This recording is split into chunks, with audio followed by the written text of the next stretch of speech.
Hi, I'm Anthony Marinelli. I programmed synthesizers on 7 songs for Michael Jackson's Thriller album. Today I'd like to show you how to make the flutey lead sound on PYT. It goes like this.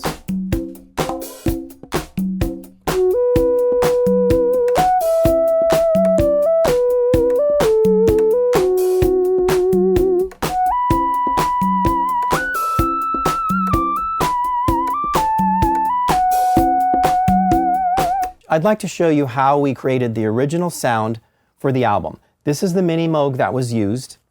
And when I break a sound down, I usually start with, how do I listen to the sound?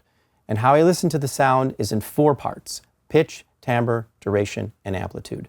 Pitch has to do with oscillators, timbre has to do with filters, duration has to do with envelope generators, and amplitude has to do with VCAs and how loud is the sound, and maybe some other volume characteristics that could affect the way you hear it. So when I go to pitch, I realize it's a high pitch because it plays very high. So I started with a 4-foot range and a very pure sound, which is a triangle wave, because I don't hear a lot of harmonics. It just basically sounds like a sine wave. But Minimoogs don't do sine waves, they do filtered down triangle waves, and that's as close as you can get, and it's really all you need. So in the mixer, it's on. There are no other oscillators. It's a 1 oscillator sound. And the filter cutoff frequency is very low, as you can see. There's a little bit of resonance, so the sound is not quite as low. A lot of resonance. Gets really thin.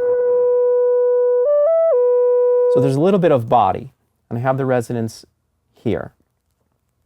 And then I'm controlling the filter with an envelope generator that has a very long decay time. It's mostly sustain and a high sustain level, and the VCA basically has a high sustain level and just a little bit of slow attack time, because if I had fast attack time, it would be like this.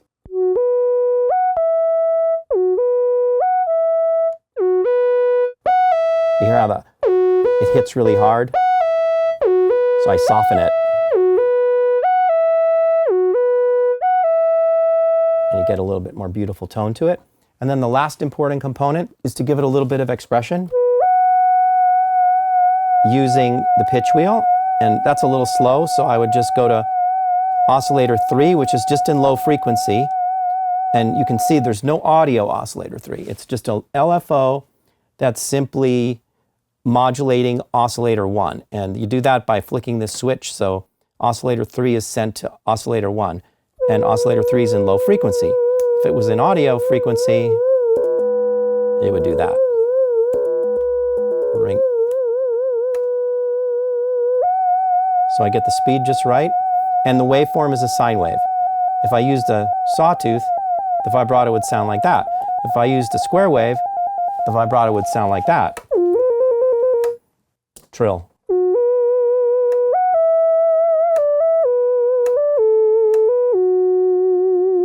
And there you have it, the flutey lead from Michael Jackson's P.Y.T. on Minimoog.